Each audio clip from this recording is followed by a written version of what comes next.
લાકડાની ભઠ્ઠાની રસોઈ લગ્નમાં લાકડામાં બનાવેલી રસોઈ.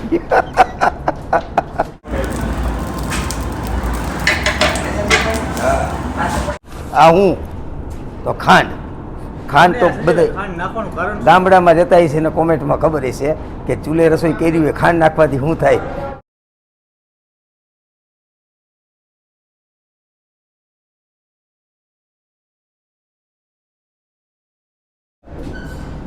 જય માતાજી, જય મોગલ, જય શ્રી કૃષ્ણ, જય દ્વારકાધીશ. ઘણા ટાઈમ પછી આજે વરી પાછા આપણા સંજયભાઈની રસોઈ તમે બધા કયો છો, ઘણી વખત કયો છો, કોમેન્ટની અંદર કહો છો કે ભાઈ હમણાં રેસીપી કેમ આવતી નથી. અત્યારે લગ્નની સિઝન ભાઈ હવે ચાલુ થઈ છે વરી પાછી, એટલે સંજયભાઈ આગળ કંઈક ને કંઈક નવી નવી રેસીપી આવતી હોય છે.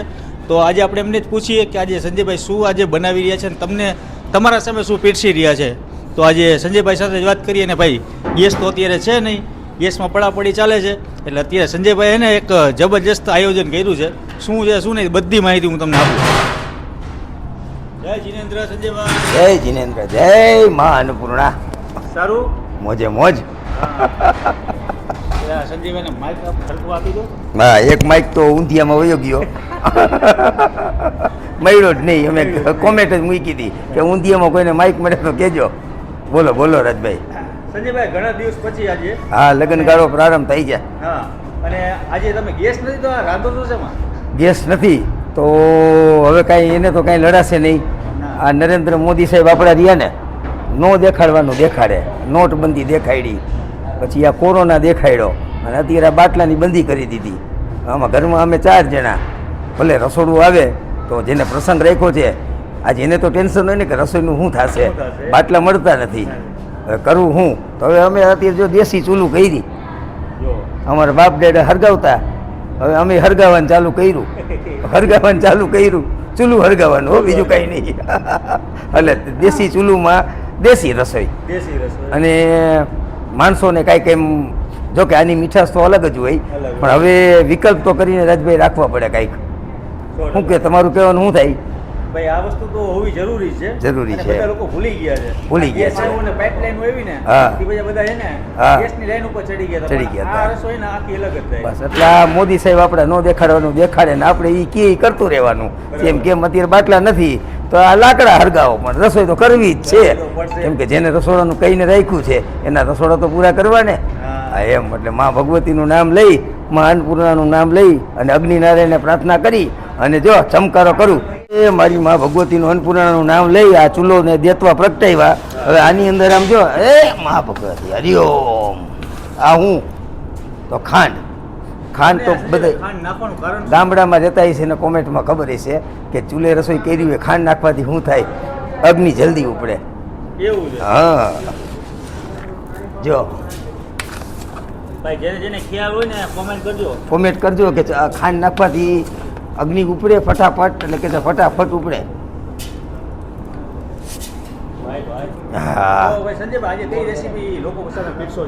હવે તો જો પ્રસંગ ઉપર મેનુ હોય બેસીને, પણ હવે જે ચૂલમાં રસોઈ બને એવી આઈટમ જ એમ કેવું પડે ગ્રાહકને. એટલે અત્યારે આપણે પેલી એક દેશી વરાળની દાળ,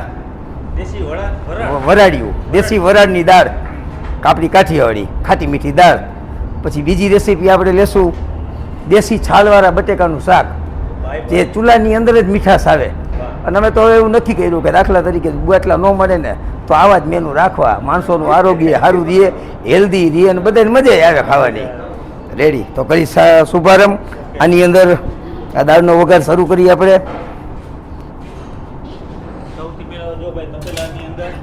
આ તેલ મુકાઈ ગયું છે. આ દાળ આપણે બાફીને રાખી દીધી છે. આ તુવેરની. હા જો આની અંદર આવશે રાઈ, તજ, લવિંગ, બાદિયા, સૂકા મરચા, આદુ, મરચાની પેસ્ટ,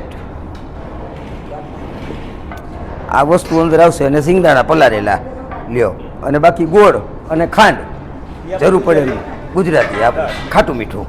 હા તો કરી પ્રારંભ. આમાં હજી થોડા તડલેલી નાખી દો. જો આ સૌથી પહેલાં રાઈ કકડવાનું ચાલુ કરી દઈએ.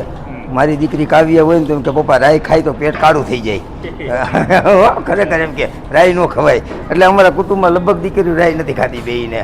એટલે રાઈ વઘારી, વઘારમાં રાઈ નાખી. લાકડાની રસોઈ લાકડાની રસોઈ, લાકડાની ભઠ્ઠાઈની રસોઈ.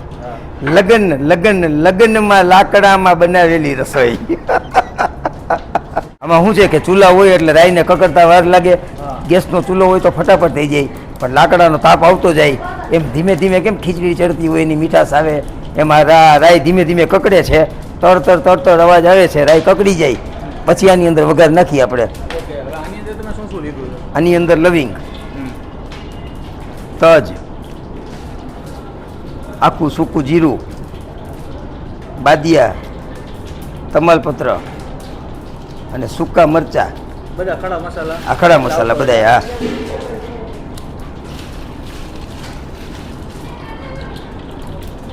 ભાઈ આમાં તો વમું લાગે કે નહીં? હા, આ ધોરા દીએ રોવડાવે એ લાકડા. આ ધોવાણું આવે ને બધું. હા, એમ રોવાનું કરીને ધોવાણું લેતું જવાનું. સ્વાદ મસ્તીનો આવે એક નંબર. હો, ચાલો આ રાઈ કકડી ગઈ છે.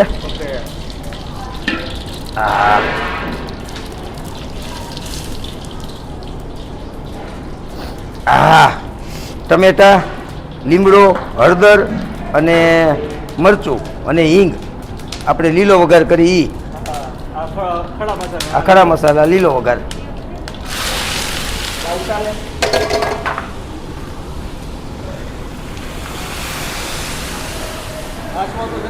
આ દાળ, આ બાફેલી દાળ એમાં નાખી અત્યારે. હા, હળદર,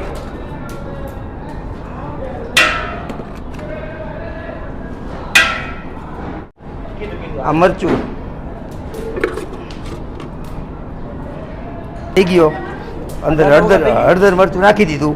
હવે જે આપણે દાળ રહી એની અંદર બાકીના હવે જ મસાલા કરશું. હજી તો આમાં પડશે ને પેલા, આ મોટા તપેલામાં પડશે. હા, આમાં પડીને પછી ખટાશ ગરાસ મીઠું બધું નાખશું. હાલો લાલભાઈ, લગાવો. સ્વાહા. ઓ હા, એમ. હવે પાછી આને ઉકાળવા મૂકી દેવાની ચૂલે. હાલો,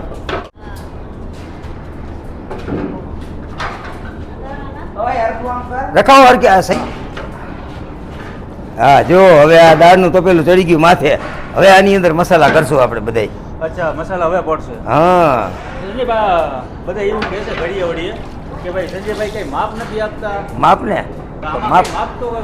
માપ તો અમારે કોઈ પણ રસોઈયાને પૂછો ને માપથી કામ ન થાય. આ મનમાં આવે ને એ મોજીલો વગર નાખતું જવાનું, અંદાજ કાઢી લેવાનું. અંદાજ કાઢી લો. આ ગોળ, બરાબર.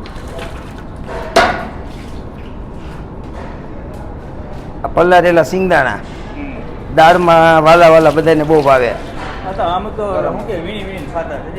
મરચાની પેસ્ટ, હા, વીણી વીણીને ખાતા હોય દાળના.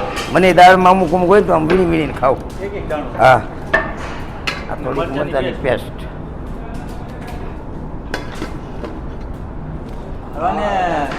કેટલી વાર લાગશે સંજયભાઈ?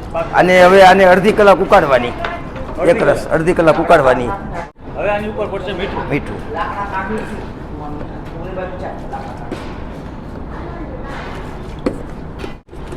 નાખ્યા બાદ હવે ગરમ મસાલો. બાદશાહ ગરમ મસાલો. એટલે તમે ગમે એ કંપની વાપરી શકો પણ બાદશાહનો ગરમ મસાલો સારો આવે. બાદશાહ બનાવે બઢિયા ખાના. બાદશાહ બનાવે. મસાલા બનાવે છે. હા, રસોઈ બનાવો. હા. હવે આને પાકવા દેવાની. એકદમ ઉકળી જાય ત્યાં લગીમાં આપણે બટાકાના શાકનો વઘાર કરી નાખીએ. ઓકે, ચાલો ભાઈ, કન્ટિન્યુ. હવે આને ખાલી અડધી કલાક પકાવવાની છે. હા, પાકી જાય એટલે દાળ રેડી. રેડી. થોડુંક મરચું ઉપરથી મરચું. ઓકે, દાળ ઉકળી ગઈ. હવે એની અંદર આંબલીનું પાણી. આંબલીનું પાણી નાખ્યું અને કોથમરી નાખી. કોથમરી. હા, એટલે આ દાળ તૈયાર. હા,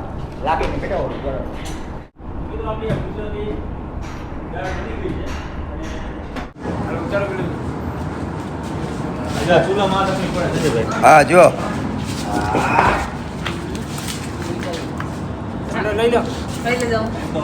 આમ આગળ તાપે એવું લાગે કાપી એવો લાગે હો ભાઈ, પણ સ્વાદ એવો આવે ને. સ્વાદ આવે. સુગંધ જો અહીંયા સુધી આવે. મોજ આવી ગઈ એની મને. એમ થાય હવે આ તો દાળ ભાત જ ખાવા છે. હાલો આવો જીવા. તો આજની રેસીપી કેવી લાગી કોમેન્ટ કરતા રહેજો અને આવો નવો સપોર્ટ કરતા રહેજો. જય માતાજી. મિત્રો આ દાળ આપણી કમ્પ્લીટ થઈ ગઈ છે, ગુજરાતી દાળ, ખાટી મીઠી દાળ. તો આ રેસીપી તમને કેવી લાગી કોમેન્ટ જરૂરથી કરજો અને સંજયભાઈને જેટલું બને એટલો સપોર્ટ કરતા રહેજો ભાઈ. જય માતાજી.